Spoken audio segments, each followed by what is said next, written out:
문재인 대통령 임기 내에 검수완박이 사실상 가시권에 들어왔습니다. 자, 그런데 윤석열 당선인은 지금 뭘 하고 있을까요? 궁금합니다. 어제 장제원 비서실장이 국민들에게 직접 물어보자며 국민투표를 제안했습니다. 자, 이 질문 많이들 하더라고요.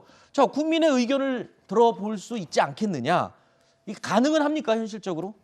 자, 일단 두 가지인데요. 국민투표 요건에 부합하느냐가 중요하죠. 국민투표 요건 중에 국가 안위에 관한 중요 정책, 이것이 이 검수완박 법률이 해당되느냐, 네. 그 여부가 하나 있고, 그다음에 이제 현실적으로 현행 국민투표법에 의거해서 국민투표를 할 수 있느냐의 여부인데, 네. 이게 지금 문제되는 게 재외 국민에 대한 국민투표 할 수 있는 권한에 대해서 현행 헌법이 현행 법률이 불비한 점이 있어서 헌재로부터 헌법 불합치 결정을 받았단 말이에요. 네. 근데 이게 개정이 안 되고 보완이 안 됐기 때문에 지금 현행 법률로는 안 된다 하는 게 이제 선관위의 입장이에요. 아하. 근데 또 어떤 분의 얘기를 들어보면, 자, 그럼 재외 국민의 경우에 주민등록이 현재 없거나 또는 거소 등록을 국내에 안 한 사람에 대해서는 그냥 명부에 포함을 시켜서 네. 전 국민 상대로 한 명부를 만들면 국민투표도 가능하다, 이런 네. 의견도 있습니다. 그래서 네. 이것은 조금 더 검토할 상황은 된다, 이렇게 말씀드립니다. 자, 그러니까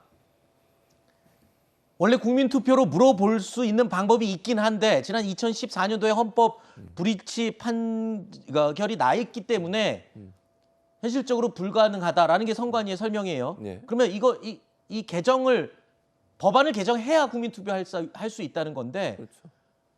뭐 했습니까? 국회의원들 이거 이렇게 중요한 걸 개정 안 해놓고 뭐 한 겁니까 도대체? 그러니까 2014년에 얘기가 나왔고, 그런데 지금 상정도 안 돼 있어요. 그러니까 예를 들면 상임위에서 아예 상정도 못 하고 있는 상황이에요. 그러니까 국회가 제대로 일을 안 한 거죠. 그러니까 2017년에 국민투표법 개정 의견을 국회에 제출했는데 그럼에도 불구하고 지금까지 처리를 안 하고 있었던 거예요.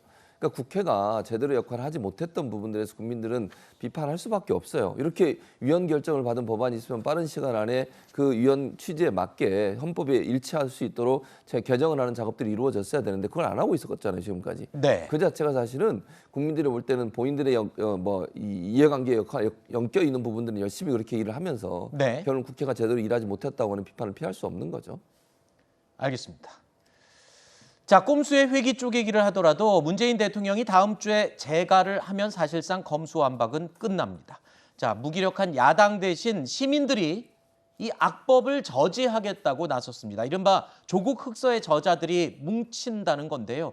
대학가에서도 검수완박 반대 대자보가 붙고 있습니다. 자, 서울대 로스쿨 학생들은 민주당 의원들을 향해서 역사의 죄인으로 남으라며 상급 종합병원에 문제가 많다고 동네 의원만 남기고 상급 종합병원을 폐지해버리는 격이다. 자, 이런 비유를 했습니다.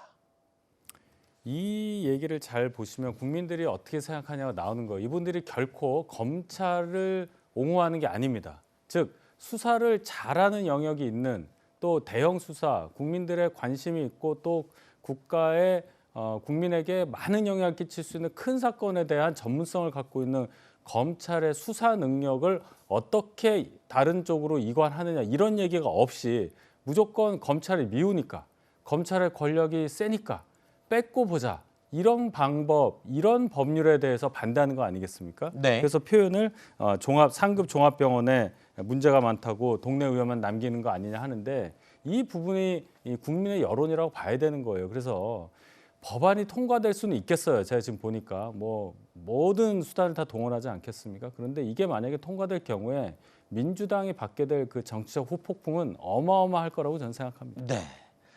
강압적인 수사로 억울한 이 처지에 놓였던 사람들을 위해서 이 변론을 전문으로 하는 재심 전문 변호사죠. 박준영 변호사는요, 어제 국회의 모습을 보고 처음엔 헛웃음이 나다가 나중에는 분노했다고 이야기를 했습니다.